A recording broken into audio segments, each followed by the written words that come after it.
My dear grade 9 elite students, welcome back to my channel Mathematics Made Easy. I'm Ms. Ruchika and I welcome you to today's video. In today's session, we are going to be revising for grade 9 elite for the coming Math Term 3 exam from the exam coverage part 1 and learning objective 6. So let's dive into the video and see what we are learning today. And make sure you like, share and subscribe to the channel to watch more such content. So we are today covering in this video learning objective 6, which is solve linear inequalities. So in the last video you saw how to solve linear equations by graphing. We are going to use that same concept here. The only difference in the graph of linear inequalities would be that here the graph would be a region. It can be a closed or an open plane. So let's see how we solve these questions 5, 6, 7 and 8. And here if you see you have to graph the inequality. That means it has this symbol either less than or greater than equal to or greater than or less than equal to. So inequality has these symbols. Now these two are called strict inequality. Strict inequality means it does not have equal to sign. So when you are going to do the graph of question 5 and question 7, which has the strict inequality, it is going to be an open boundary or an open plane. This is called open boundary or open plane. Okay, why we draw the broken line? Because it does not include the equal to. So the region and the boundary will not be included. And if it is an inequality which has equal to, like less than equal to or greater than equal to, in that case the graph would have a boundary which is closed. So this kind of a solid line you are going to draw, and it will denote a closed boundary or a closed region or a closed plane. Okay, so this is one important point. And for solving all of these questions, we are going to follow some basic steps. Let me write the steps for you, and then in the next slide, we are going to do the graph one by one. So the steps we are going to follow is number 1, convert the inequality which is given to you. So it can be anyone less than, greater than, less than equal to, or greater than equal to. Any one of this is given. Convert it into an equation first. Why we are converting to an equation? Because in the last slide, when we did the graph of linear equations, we know that is quite easy for us to draw a straight line. So we are going to draw the linear equation first, and then after in step 2, we are going to make the closed or open boundary. So make the closed or open boundary.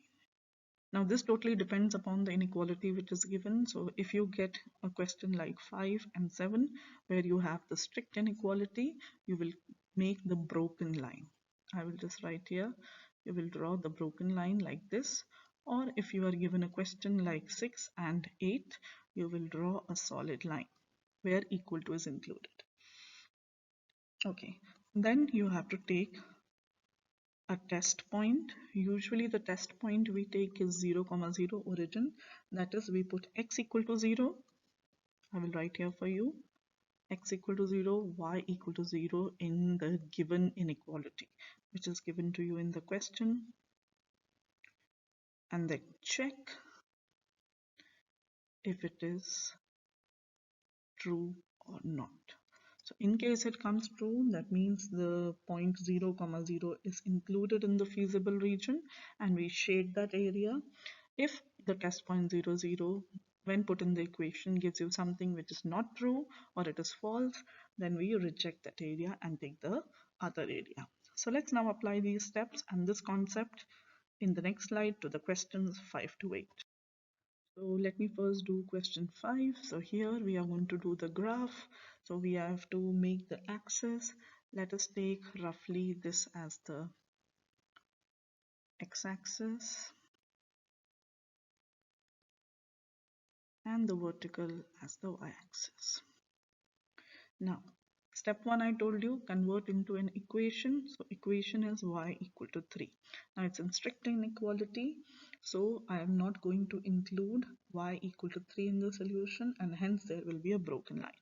So let's go to y equal to 3. This is y equal to 1, 2, 3. So this is y equal to 3. Now at y equal to 3, I'm going to make a broken line. So this is my broken line. I'm doing it roughly so it will not look like a very straight line, but then make sure you are using your ruler in your exam. So this is how y equal to 3. Now this is the linear equation.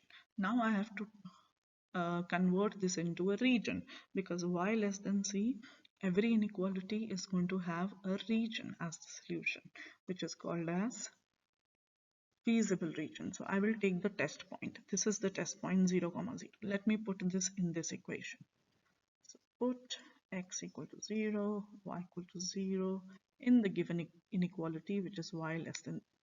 Now there is no x here, so I'll just put y equal to 0. Now when I put y equal to 0, 0 is less than 3. Is it true or false? Think about it. Definitely 0 is less than 3, so this is true. That means 0, 0 is going to be a part of the solution. Now this line divides the given plane into two parts, the part which is above y equal to 3 and the part which is below y equal to 3. Now because this equation is true, when I put the test point 0, 0, that means 0, 0 is a part of the solution. Therefore, I'm going to shade the region which includes the point 0, 0. So the solution of this graph of linear inequality will have this shaded region which is below y equal to 3 and includes the point 0, 0. So that's how you draw the graph for question 5. Let's now do the graph of question 6 in a similar way. So here you see it is including 0, 0. Sorry, it includes the equal to sign, so that means it is going to be a solid line. Now you already know from the last video how to draw the graph of the equation x plus y equal to 0. So I make the table of values, calculate the x and y intercept. When I take x as 0, y is 1. When I take y 0, x is 1. So it's pretty easy. The 2.0, 1 and 1, 0 are going to be there in the graph of this inequality. So let's draw the x and y axis. And it's pretty easy, one here and one here. These are the 2 points, so I'm going to just make the graph related to this point. We draw this, and now I'm going to draw a solid line for the boundary.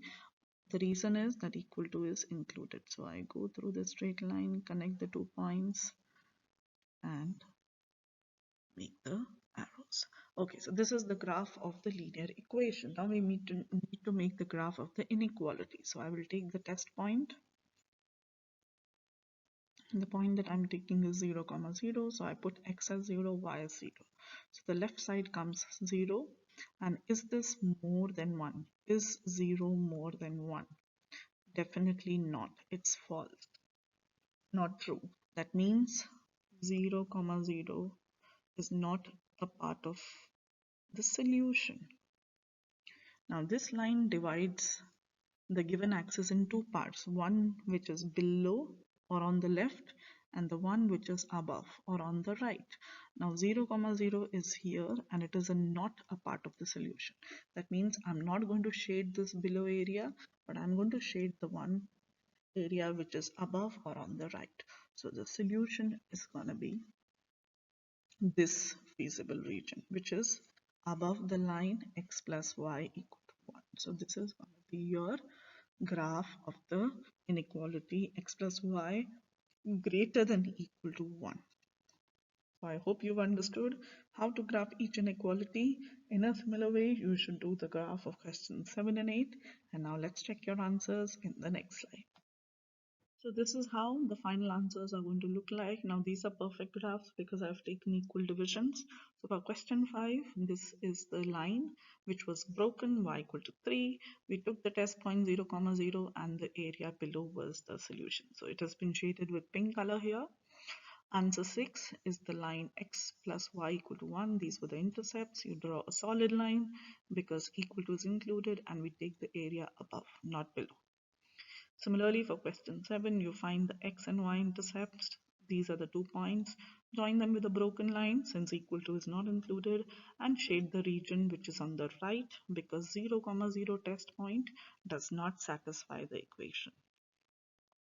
Last but not the least, we look at the solution for question 8. We join the intercepts with a solid line as equal to is included and then shade the area which is below because 0, comma 0 this time is a correct solution and it satisfies the inequality x plus 2y less than equal to 5. So that is how you draw the graphs of each of the linear inequalities. With that, our learning objective 6 and questions 5 to 8 are complete. Video, give it a thumbs up. Share it with your friends who are going to give the grade 9 elite exam for term 3 very shortly. And don't forget to subscribe to the channel for more videos. Hit the bell icon so that you receive the notification of all my upcoming new videos. Until then, this is Ms. Ruchika signing off from today's session. See you in my next video. Bye, students.